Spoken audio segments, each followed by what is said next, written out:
간단한 소개부터 먼저 하겠습니다. 저는 2006년 12월 27일 날 할머니와 함께 두만강을 건너서 중국에 대략 10개월 동안 있다가 그리고 2008년 6월에 대한민국에 입국했습니다. 그래서 다양한 일을 하다 보니까 그 대학교 창업에 관심이 있다는 것을 발견했고 그 전문성이 필요하다는 생각이 들어서 건국대학교 경영학과에 재학하게 되었습니다. 그래서 1학년 때 그 마이크로소프트에서 창업 지원금을 받아서 그 미키엘이라는 그 온라인 쇼핑몰을 운영도 해왔고요. 대략 1년 정도는 하고 이후에 지금은 민주평화통일 자문위원회에서 자문위원 활동하고 있으며 법무부에서 법사당 위원을 하고 있습니다. 오늘 발표를 할 목차를 보면 먼저 장마당 세대의 배경, 두 번째는 북한 장마당 형성과 발전의 양태, 세 번째는 장마당 학살의 영향과 합의 및 전망, 마지막으로 통일 한국의 장마당 세대의 과제에 대해서 발표를 하겠습니다. 일단 장마당이라고 하면 들어보신 분들 있으신가요? 네, 흔하게 많이 들으신 단어일 겁니다. 장마당이라 하면 저는 대한민국 사람들이 재래시장이라고 생각을 하십니다. 근데 사실 재래시장에는 요즘에는 그 온라인하고 같이 연동을 해가지고 그 시장이 이렇게 판매가 되는데 북한에는 온라인상으로 판매가 될 수가 없습니다. 일단 재래시장이지만은 오프라인 시장으로만 판매가 형성이 이루어진다는 것을 볼 수 있습니다. 장마당의 배경은 1990년 중후반에 그 고난의 행군식이라는 그런 시기가 있었습니다. 그것은 그 고립과 국제적 고립과 그다음에 그 자연재해로 인해서 그 북한 주민이 3만 명이라는 그런 사람들이 아사자로 이제 발생을 하고 그로 인해서 북한이 경제적으로 많은 어려움을 가졌는데요. 이때 사람들이 생계를 위해서 나간 것이 장마당이었습니다. 여기 그러면 그 장마당 세대란 여기 쓴 것은 지금 2030이라고 했는데요. 저는 다시 정의를 한다면 부모님 세대들이 장마당에 가서 물질적 가치를 가져온 그것을 보고 배우고 자란 그런 세대가 장마당 세대라고 저는 생각합니다. 그들은 지금 70년대, 80년대 초반에서 90년대 후반에 그 태어난 세대인데요. 일명 2030 세대라고 보면 됩니다. 그리고 이 사람들은 장마당을 통해서 자본주의, 사회주의 체제에서 살고 있지만은 자본주의 체제에 있는 그런 시스템을 접하고 이렇게 활동하기 때문에 통일된 이후에도 남북한의 그런 체제 이지라의 혼돈이 크게 어려움이 없을 거라는 통일의 경제적 잠재력이라고 저는 생각해 보았습니다. 두 번째로는 북한 장마당의 형성의 발전 양태인데요. 아까 좀 전에 말씀드리다시피 90년대 중후반에 그 북한의 경제 시장화가 본격적으로 장마당이 활성화가 되었고 2002년도에 그 7.1 조치, 경제개혁 개선 조치가 이렇게 김정일이 나오다 보니까 그때부터 북한의 경제적인 그 경제에 대한 그 경제 시스템이 활발하게 이루어지었습니다. 그래서 다시 정리를 하면 1990년대는 그 주민들이 고난의 행군시기 때문에 자발적이고 또 방임적인 시장으로 뛰어들었다면 2000년도에부터는 그 조직적이고 체계적인 그런 경제 활동을 하고 있다고 볼 수 있습니다. 김일성 선대에서 정권 합법 시장에 대해서 말씀을 드리면 일단 김일성 정권의 농민시장은 국가 경제 중심의 그 상황이라고 볼 수 있습니다. 그 전후북구 건설 때 그 북한 김일성 주석이 그 도시의 집중력을 집중적으로 건설을 확장시키고 농촌에는 그 낙후화로 하게끔 방치를 했는데요. 그들이 김일성 주석이 이런 도시와 농촌의 갭을 줄이기 위해서 전략한 것이 농민시장입니다. 이 농민시장은 일단 주민이 재배한 그런 옥파라던가 그다음에 달걀 뭐 이런 것들을 시장에서 상점에서 이렇게 팔 수 있는 그런 구조가 되었고요. 김정일 정권 특권시장은 당 중심 체제에서 수령 경제 상황으로 이렇게 되었는데요. 제가 탈북하기 전까지는 김정일 정권 특권 시장에서 살았는데요. 저의 경험으로 봤을 때 어릴 때 고등학교 5학년, 6학년 때 항상 저희가 고사리를 채취를 해서 그것을 학교에다가 주고 학교에서 그것을 이렇게 외화벌이로 해서 정부가 그 돈을 다 수여했던, 가졌던 그런 시기 있었고, 또 송이나 버섯 같은 거는, 송이나 뭐 수산물 같은 것들은 저희가 일반인들이 먹을 수가 없었습니다. 왜냐하면 너무 비싸니까 그것을 다 외화벌이로 정부 돈을 들어가는 충성의 외화벌이로 이런 식으로 특권시장이 활성화가 되는 거죠. 마지막으로 김정은 정권의 인민시장인데요. 김정은 정권에는 유흥경제 정책으로 이렇게 지금 전략하고 있는데 이것을 단편적으로 평양을 현대화하는 것을 볼 수 있습니다. 그러니까 예전에는 평양이 그렇게 고층 건물이 없었습니다. 근데 지금은 평양이 예전보다는 깔끔해졌고 고층 건물이 막 생긴 이유가 외국인들을 보여주기 위한 하나의 쇼의 그런 모습이라고 볼 수 있습니다.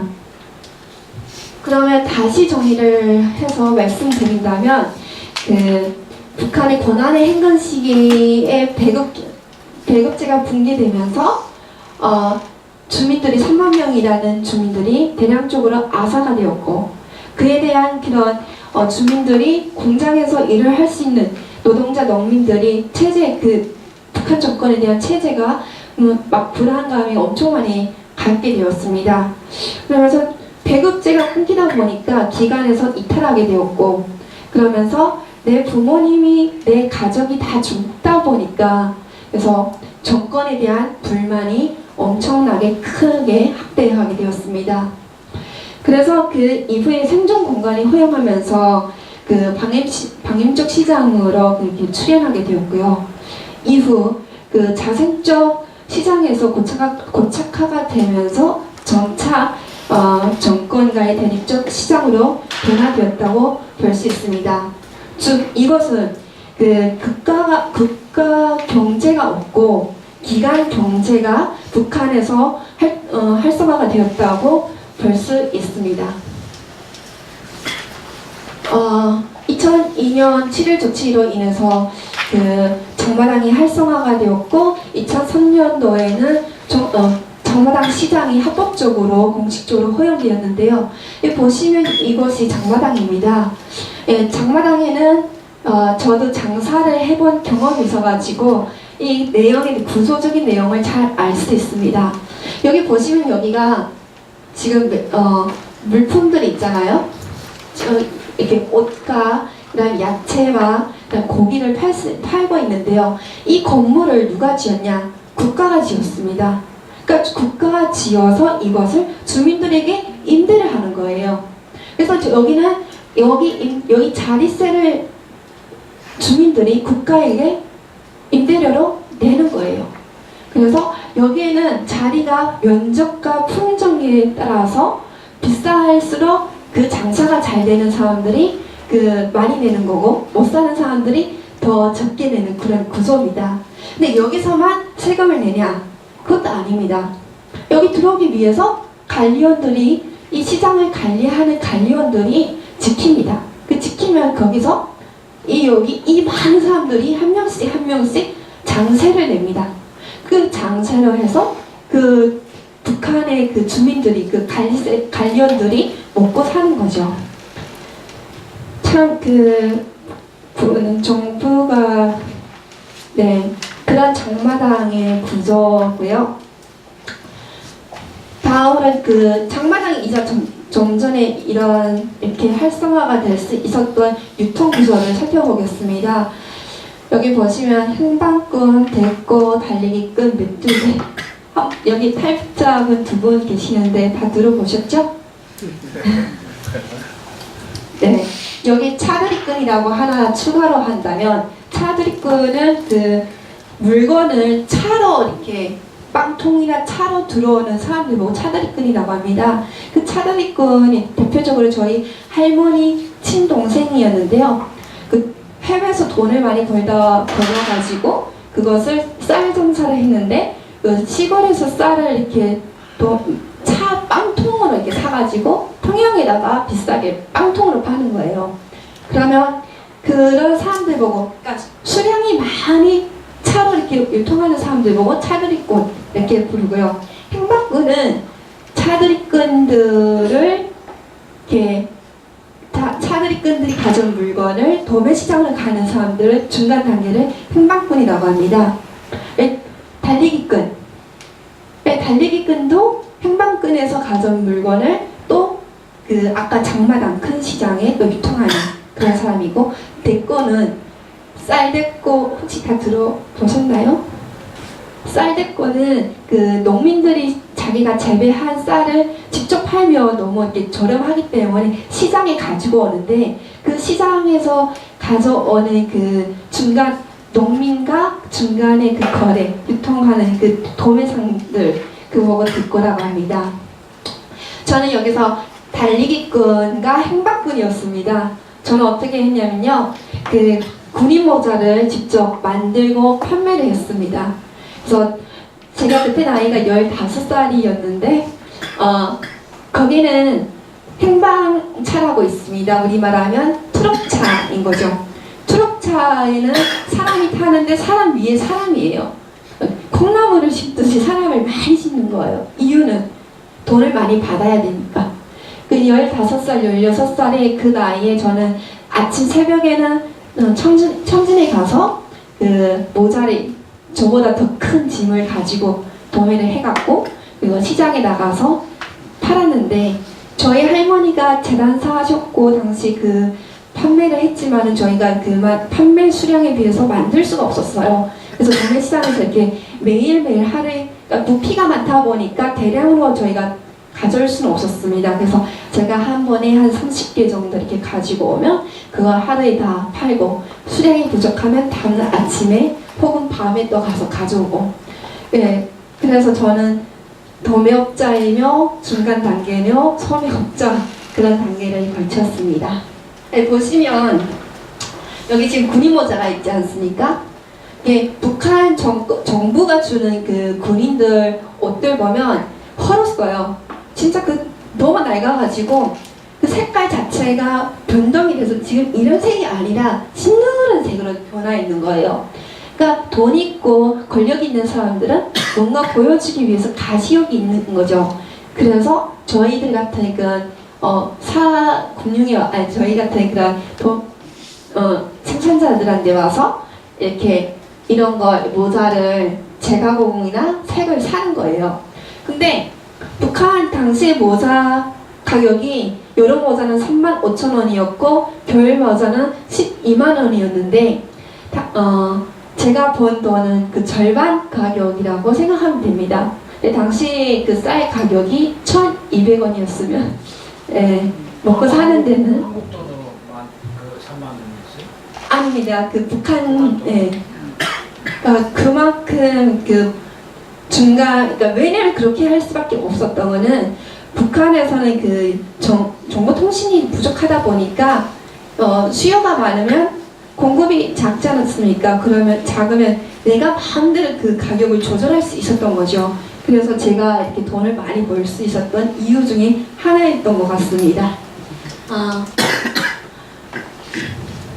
그리고 장마당 학산의 다양한 영향을 살펴보시면 지금은 장마당이 아주 규칙적이고 분업화가 되고 세밀하고 조직적으로 지금 형태가 이루어지는데요. 단편적으로 아까 제가 말씀드렸던 그 모자 같은 것도 북한에서는 그 정부에서 주는 그 천 자체가 공급 자체가 안 되다 보니까 자료를 중국에서 사오는 거예요.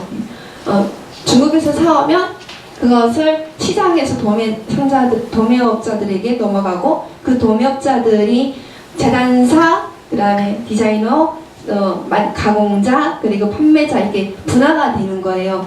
그리고 거기서 다 생산이 되면 도매시장으로 가고 도매시장이 다시 소매시장, 소매시장이 고객들한테 전파하는 겁니다. 다음은 이렇게 장마당이 활성화가 되다 보니까 북한에는 새로운 신용 부유층이 지금 등장하게 되었습니다. 그 이유는 다양하겠지만은 장마당에서 돈을 많이 벌거나 아니면 또 저희 탈북자들이 해마다 주는 그 돈이 액수가 어마어마하기 때문에 거기에 또 돈주들도 생겼고 외화벌이 하는 사람들이 또 많아서 또 돈이 생겼고 다양한 요소라고 봅니다. 근데 하지만 여기서 특정하게 구분해야 되는 것은 북한은 돈이면 다 된다고만 생각했는데 돈이면 다 되는 것이 아닙니다. 왜냐면 성분이 중요한데요. 이 성분은 아무나 가질 수 없습니다. 빨치산 항일 무장투쟁 내 선조들이 그런 사람이 아닌 이상은 후대들이 자제가 될 수 없기 때문에 그들에게는 오직 그냥 아버님 부모님으로부터 받은 그런 성분 토대로 살 수밖에 없는 구조이기 때문에 구조가 개선이 될 수 없는 상황입니다. 그런 상황에서 신분도 없는데 돈이 많다고 해서 거기서 하나의 기득권이 될 수 없는 거죠. 그래서 여기서 보시면 그러니까 계급적인 그런 성분이 세습이 되었지만은 돈이 아무리 많아도 내가 돈을 가정해서 돈을 불법적인 그런 행태가 이루어지면 그것을 간부들에게 미안하다고 돈을 이렇게 요구하면 줘야 되는, 그래서 아직도 기관 간부들이 돈과 부를 가질 수밖에 없는 그런 구조라고 볼 수 있습니다.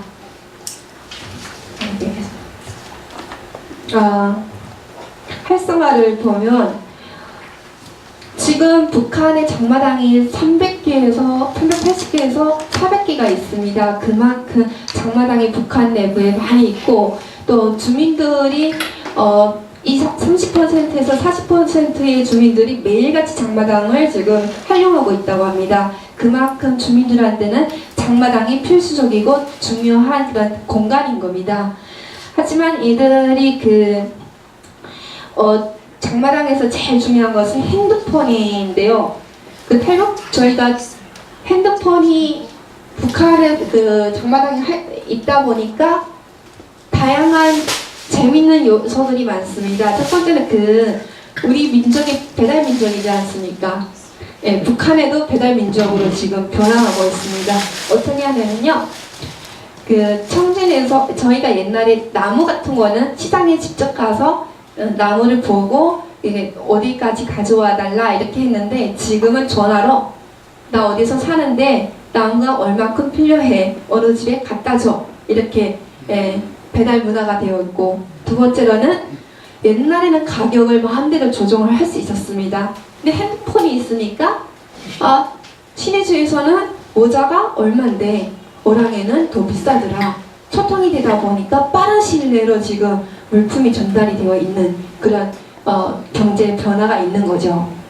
그리고 두 번째로는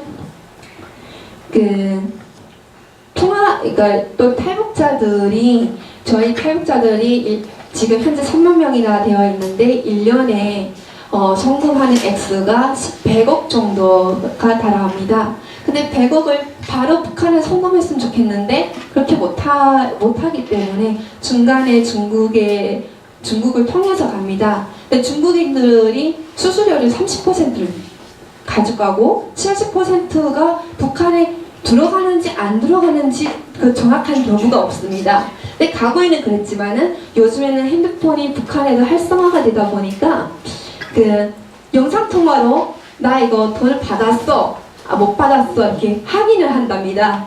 네. 그 아니면 핸드폰으로 메시지로 나 받았어 안 받았어 그러면서 돈의 여부, 그러니까 유출금을 이렇게 여부를 따지면서 야 서울에 있는 엄마가 그 북한에 있는 딸에게 그러는 거죠. 야 한국이 좋더라. 불이 있으니까 일단은 쌀만 그냥 그 밥솥이나 넣으면 밥이 알아서 돌아가고 그냥 세탁기 안 돌리면 그냥 세탁기가 돌아가고 가만히 있으면 다 알아서 네가 가만히 있어도 다 알아서 먹여 살려 오기만 해. 이렇게 한국의 문화가 자연스럽게 북한에 유입이 되는 거예요. 이게 누구의 노력이냐? 이거는 탈북자들의 노력이라고 생각합니다. 근데 박수 한번 쳐주십시오. 조금 아쉬운 점이 있다면 그 여기서 북한에다가 이렇게 통화를 하는 그 시간이 국제 그 통화다 보니까 비싼 요금으로 지급을 하는데 탈북자들이 돈을 많이 버는 것도 아니고 좀 그런 거는 정책적으로 뭔가 도움을 주셨으면 좋지 않을까 이런 생각도 해봤습니다. 하지만 이렇게 장마당이 활성화하게끔 김정일 정권이 내비뒀지만은 그래도 정부가 이중적인 태도를 지금 취하고 있습니다. 또 겉으로 봤을 때 외부가 봤을 때 북한이라는 나라가 사회주의 국가인데 돌아가는 시스템은 자본주의인 거예요. 그래서 이것을 막기 위해서 김정은 정권 때 조치를 취합니다. 일단은 뭐 파워는 불법적, 그러니까 잘못된 파워는 안 된다, 이혼도 안 된다. 뭐 청바지 입으면 저희 경비원들이 순찰대들이 잡아놓고 돈 내거나 아니면 처벌을 주거나 이런 식으로 이렇게 통제하고 규제를 엄청 이렇게 급격하게 많이 하고 있습니다. 그러면 이렇게 지금 장마당이 활성화가 되고 있고 여기에서 보고 물질적인 가치를 중요하게 생각하는 그런 세대, 장마당 세대들이 과연 북한 정권을 변화시킬 수 있을까? 이런 거에 대해서 생각을 한다면 저는 한마디로 변화시킬 수 있는 가능성이 있다. 이렇게 보고 있습니다. 그러니까 그 이유는 항일무장 투쟁 시기 그 투쟁했던 사람들은 항일무장 투쟁 시기 세대, 그다음에 빨치산 세대, 그다음에 전후복구 세대, 그다음에 3대 혁명소조 세대, 천리마 세대 이렇게 세대가 있었다면 그들은 김일성, 김정일에 대한 그 절대주의 사상에 대한 그런 철저한 교육과 그런 사상을 가진 세대였다면 저희 장마당 세대는 자본을 우선하고 물질적 가치를 중심으로 하는 세대이기 때문에 그 세대적 차이가 있다고 저는 생각합니다.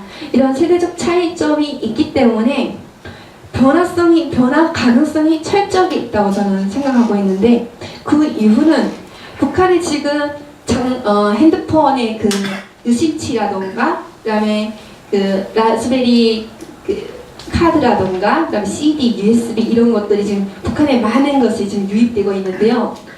제일 한국의 문화 중에서 제일 좋아하는 북한 주민들이 제일 좋아하는 프로그램이 1박 2일. 왜냐면 드라마라던가 오락 같은 거는 너무 많이 본 거예요. 근데 현실하고 좀 다르다. 탈북자들로부터 듣는 거예요. 그러면 현실적인 나만 어떤 모습이냐? 그게 1박 2일인 거예요. 1박 2일은 뭐 짜여진 틀이 없고 현실적인 그 사람들이 살아가는 모습을 보여주니까 북한 주민들이 엄청나게 그 선호가 엄청 크답니다.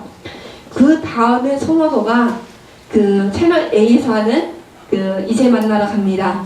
탈북자들이 출연하는 나랑 같이 살고 있던 그 친구가 남한에 가서 지금 잘 살고 있는 거예요. TV에서 막 이쁘게 입고 행복한 모습을 보이고 저렇게 달라? 이렇게 그런 생각의 변화를 할 수 있는 그런 것을 많이 보다 보니까 체제에 대한 그런 저항성이 더 많이 있을 수밖에 없는 그런 잠재적 세대가 아닌가 저는 그렇게 생각해 봅니다.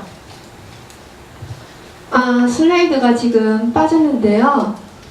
제가 여기에 추가를 한다면 그래서 이 전반적인 얘기에서 제가 정리를 한다면 그러니까 북한의 시장은 기간 경제 도매 시장이고 그리고 주민들은 소매 시장이다. 유통 구조가 그렇다. 일단은 그렇게 구조를 파악하시면 좋겠고요. 아무리 그 정권이 시장 가격이 통제해도 기간을 죄송합니다.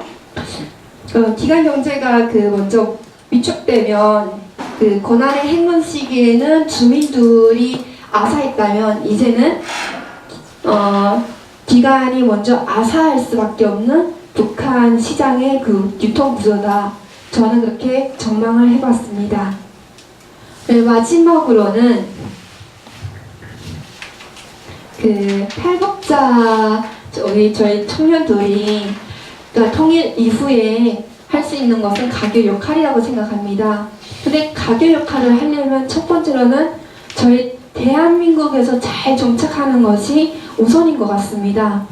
정말 우리가 여기서 정말 각자 위치에서 전문가가 되고 그것을 인정받을 때 그때 통일된 이후에 저희가 두 체제를 살아봤던 저희가 이렇게 더 현실성이 있지 않을까 이렇게 저는 생각해봤습니다.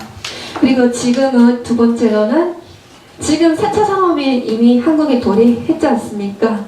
근데 북한은 지금 2차 산업에서 머물고 있습니다.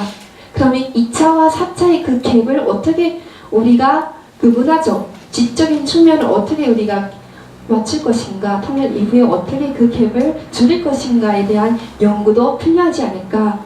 근데 그 연구를 하기 전에 그 연구를 잘 할 수 있는 사람이 저희 탈북자들이 아닐까. 그래서 더 잘 할 수 있으려면 그쪽에서 전문가가 되어야 된다. 저의 생각입니다. 마지막으로는 지금 우리가 아까 말씀하시다시피 M4 세대, 헬조선 이게 지금 청년들의 그런 말이 많습니다.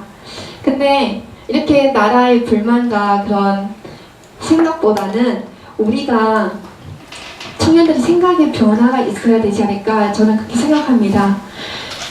전쟁 시기라던가 전후복구 세기라던가 그다음에 민주화 걸친 세대 보면 항상 청년들이 대한민국 청년들이 앞장섰고 이 나라를 여기까지 발전시켜 왔다고 저는 생각합니다. 그러면 지금 청년들이 지금 우는 목소리 내는 것이 아니라 정말 우리가 한번 다른 세상을 만들겠다는 그런 욕심, 그런 희망이 있고 꿈이 가져야 되지 않을까. 그게 통일의 세대가 되어야 되지 않을까 저는 그렇게 생각합니다. 일단 지금 남한의 병력이 지금 60만 명이 지금 휴전선에 있고 북한의 병력이 120만 명이 있습니다. 더 180만 명이라는 그런 청년들이 DMZ에 참여하고 있는데 아까운 군사 비용도 좀 줄이고 GDP에서 10%가 국방비에 나가는데 그것도 좀 줄이면서 우리가 총을 부딪히면서 싸우는 그런 남북한 청년이 아니라 우리가 더 여기서 경제 성장을 일으킬 수 있는 그런 청년의 세대 남북한이 되었으면 좋겠다는 저의 바람입니다. 감사합니다.